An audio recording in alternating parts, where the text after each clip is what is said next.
eto, tingnan natin itong ano na ito. PhilAm na NPA, question mark. Hindi daw NPA ito. Itong Chantal Anicoche na to, sinasabi nila na researcher. Putang ina niya, anong nire-research niya doon? Oo, kasi daw yung BS Social Services sa UP, yan daw talaga yung nagpupunta sa mga liblib na lugar. Gago! Bakit kayo sa liblib na lugar pupunta? Di pumunta muna kayo dito sa Tondo. Diyan sa mga squatters area dito. Tapos kapag ka nandoon na kayo sa halimbawa, ano na kayo, natanggap na kayo sa trabaho, di ba? Taga-UP ka, BS Social Services, ganyan yung trabaho mo. O, yung dami naman nangangailangan ng mga social studies dito sa sa Maynila. O, di dyan muna kayo magsimula. Kapag okay na kayo, meron na kayong trabaho, taga-DSWD na kayo at kung saan-saan pa. O, di saka kayo magpunta doon para ayusin yung problema ng mga nasa liblib na lugar. Saka pabayaan nyo na sa gobyerno yung pagpaayos ng problema sa liblib na lugar. Anak ng tinapay, eto taga-Amerika, mantakin mo napunta sa Mindoro, tapos dito siya nagre-research. Pukin ang ina niyan, bakit hindi siya mag-research sa kanila sa Amerika? Laki-laki rin ng social problems nila dun. O, hindi ba ngayon, itong mga gagong mga komunista, sinasabi nila na ito daw ay hinuli, pinahihirapan, ganito, ganyan. Paano napunta yan dun? Sabi nila, nagre-research. Ano nire-research niya dun? Ang ina niyan. Nandudun yung mga NPA, nandudun yung mga armado, nandudun din siya, nagre-research. Ano nire-research niya dun? NPA ang hayop na yan. Tapos ito masaklap. Pinalalabas nila, tinotorture, ganito, ganyan. Di ba? Ganyan yung nangyari, natatandaan ninyo. Ganyan yung nangyari dyan sa may Bataan. Meron dun mga kabataan, bigla na lang, dinukot daw sila ng mga militar, mga nakaban. Pucha, naiwan na lang yung mga tsinelas nila. O, ganun yung pinalalabas nila. Tapos, malaman-laman, may mga CCTV footages pa. Yung mga bata na yun, kusang pumunta sa kampo ng mga militar. Pagdating sa kampo ng mga militar, in-accommodate naman ng mga militar. Inano sila. Tapos, ang dami nilang sumbong na kesyo ganito. Kinukuha kami, pinahihirapan kami ng kilusan, ganyan-ganyan. So, yung armed forces, gumawa ng reklamo at ng report. Putsang inang yan, nung iniharap na nila sa media yung mga bata para magsalita tungkol doon sa mga isinumbong nila sa militar, puta baliktad na. Yung pala tinanim pala yung mga bata na yun, dinala doon sa kampo, kunyari, susuko na sila, babaliktad na sila. O tapos nung nakaharap na sila sa media, yun lang talagang target nila, makakuha sila ng media mileage. Nung nakaharap na sila sa media, bigla nila sinabi na, dinukot kami, pinahirapan kami, tinorture kami, anak ng tinapay. Mayroong pruweba. May pruweba, may mga CCTV footages, naglalakad sila, papunta dun sa kampo. Oh, ayun na. So ganyan ang ginagawa ng mga komunista, makabayan. O, ganun din dito. O, sinasabi nila, researcher, pinahihirapan daw. Pero kitang-kita mo naman. O, ito, panoorin natin itong balita na to. Natagpuan ng mga sundalo ang isang aktivistang Filipina-American sa kabundukan ng Abra de Ilog sa Occidental Mindoro. Anong pangalan mo? What's your name? Chantal. Chantal, what's your surname? Surname? What's your full name? Chantal Anicoche. Okay, you just calm down. We were going to help you, okay? So, alam ng mga Amerikano, kasi may intel yan eh. Ang mga Amerikano, mga sundalo natin, may intel yan. Bago nila i-operate yan, maraming mga palitan ng intel yan. Meron mga taga dyan sa loob na mga intel operatives. Diyan ngayon natin isisingit yung kay Inday Sara. Oo, maraming mga tanim ang gobyerno sa grupo na yan na of course, ginagastasan natin para magbigay sa atin ng intelligence para talunin natin itong mga ito. O, yung mga intelligence funds, confidential funds, part of it napupunta dyan sa mga intel operatives natin na nandiyan dyan. Now, bakit kailangan na yung intel operatives natin dyan hindi malaman yung identity nila? Kaya itong Makabayan Black, taing-tai sila na papanagutin si Inday Sara. Kasi si Inday Sara lang naman ang gumamit ng intelligence funds para maubos ang insurhensya or para maubos ang mga komunista sa Pilipinas. Ginamit niya yung confidential funds niya para ibayad dito sa mga intel operatives na ito na nakatanim dyan, mga komunista din. Pero, nagbibigay na ng information sa gobyerno. Kaya taing-tae ang mga makabayad. Kaya taing-tae sila na malaman sino si Mary Grace Piatos, sino si ganito, sino si ganyan. Kasi nga, para malaman nila sino yung nagbibigay ng intel sa gobyerno para mapuntahan, makubkob, maatake itong mga mga kampo na ito. Napakadelikado na maibigay malaman ng makabayan yun. Dahil pag nalaman nila yun, pucha, isang tawag, text or code lang yan dyan sa mga kampo nila. Pucha, si Mary Grace Piatos, si Chantal pala. Ano ba yun?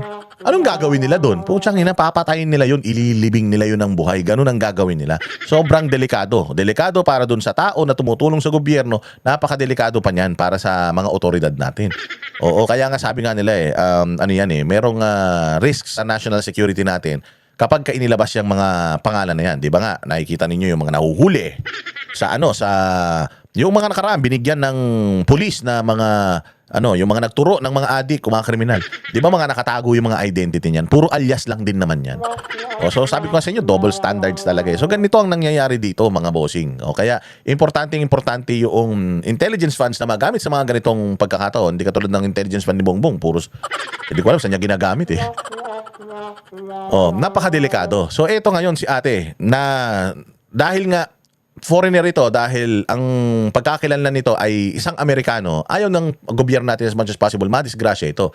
Kaya noong sila ay nag-operate dyan, naitaboy na nila lahat, isa ito sa kanilang operasyon na ino-operate na makuha itong batang ito dahil napakadelikado if something happens to this person. Tas Amerikano yan, sasabihin na naman nila, pumatay tayo ng Amerikano, di involved na naman nila yung Amerika. Di madadali na naman tayo, di ba? Si Chantal Anicoche, 24 years old na BS Psychology student mula sa University of Maryland. Ang payat butangin na halos hindi kumakain. Nakita nyo naman, di ba? Ang taba-taba ng bata na yan, mamaya papakita ko sa inyo. Oo, grabe, putot-butot balat. Ganyan ang gagawin nila sa mga anak ninyo. Hoy, sino ba to? Kabataan, party list, putangin na yung kulot na babae, si Ko, ang apelyido, Kopal. Ang taba-taba mo, putangin ng puti-puti mo. Tapos meron ka pang picture sa beach na pinapakita mo yung kuyukot mo, puro tigyawat naman yung puwet mo. Itong batang ito, putangin yan, ang payat-payat, hindi kumakain. Tapos ikaw, ang sarap ng upo mo sa air condition na opisina mong hayop ka. Ganda-ganda ng bahay mo, naka-aircon ka, lambot-lambot ng kutsyon mo. Putang ina ka. Tapos itong babaeng ito, kita mo, ginagawa ninyo sa mga kababayan natin, ayan, Ang payat, putang ina, kala mo, adik, butot balat, nakatago sa butas. Samantalang kayo, sa sarap ng buhay nyo, kayo nila Franz Castro sa Torocampo. Kayo nila, nila Brosas, kayo nila, yung kamukha ni Arnold Labio na bakla. Hindi ba? Kayong yung ACT Teachers Party List, putyang ina ninyong sa sarap ng mga buhay ninyo dyan. Nilalamon ninyo yung pera ng taong bayan. Pasweldo kayo, tapos putya, yung mga nire-recruit ng mga alagad ninyo, halos mamatay-matay ka, parang mga daga, tinutugi sa bundok. Mantakin mo, kinuha nyo yan sa mga magulang nila, tapos iniwan nyo, putang na nagsitakas kayo, iniwan nyo tong mga to. Ang kakapal ng mga mukha ninyo, tapos ngayon, nakuha ng militar, kita mo naman, alagang-alaga, nakahuli nila sa butas, syempre, tinutukan mo na nila, baka mamaya may bombang dala yan Mamaya may granadang nguya-nguya yan, o kaya may baril yan Di ba? Sinigurado mo nila na wala, na hindi armado, kinuha nila, anong ginawa nila? Pinakain. In-interview, ikaw ba ito? Hay, ayun, ano tayo? Mission accomplished tayo. Kasi isa talaga yan sa hinahanap nila. So, ibig sabihin, meron silang intel from yung mga tao na nakatakas na, sir, meron dito yung Amerikana. Pucha, hindi namin kasama, naiwan dyan. Hindi namatay yun. Buhay yun. Nagtatago sa butas yun. Hanapin nyo. Yan yun, yung mga intel funds, confidential funds na matitino, saan napupunta? Dyan sa mga intelligence gathering natin. Babaguhin na naman nila yan. Sinasabi, tinotorture and all. Buti na lang may video. Paano na yan? Pakasinungaling ninyo at sasabihin pa nila, researcher to. Mamaya makikita nyo. Amerika, tinulungan siya ng mga sundalo na makalabas sa pinagtaguang hukay sa binigyan ng pagkain. Unang napaulat na nawawala si Anicoche matapos ang engkwentro ng Armed Forces at New People's Army sa lugar noong bagong taon. Ayon sa militar, nasawi sa engkwentro ang estudyanteng si Jerlyn Rose Doydora na kasama ni Anicoche. Kasama ni Anicoche yung Doydora. Researcher daw. Yan ang sinasabi ko Kawawa naman yung bata. Kawawa naman yung magulang ng bata. Dinala na si Anicoche sa kampo ng militar at isinailalim sa medical examination habang hinihintay ang kanyang mga magulang. Sino ba si Anicoche? Yan, ipakita natin kung sino si Anicoche. Sabi nila, researcher daw ito. Sabi nila. Researcher daw yung batang yan. Paano naging researcher yan? Eto si Anicoche. Noong mataba pa siya. Chantal Anicoche before. Philippines is using U.S. tax dollars! Ay, po siya nawala.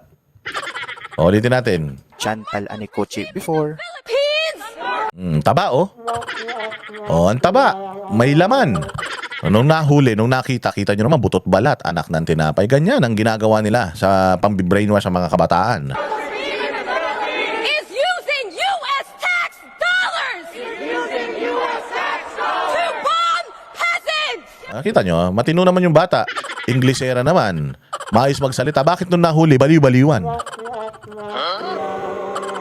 Are you Anikotche? Ha? Anikotche? Tangina, parang naging baliw na.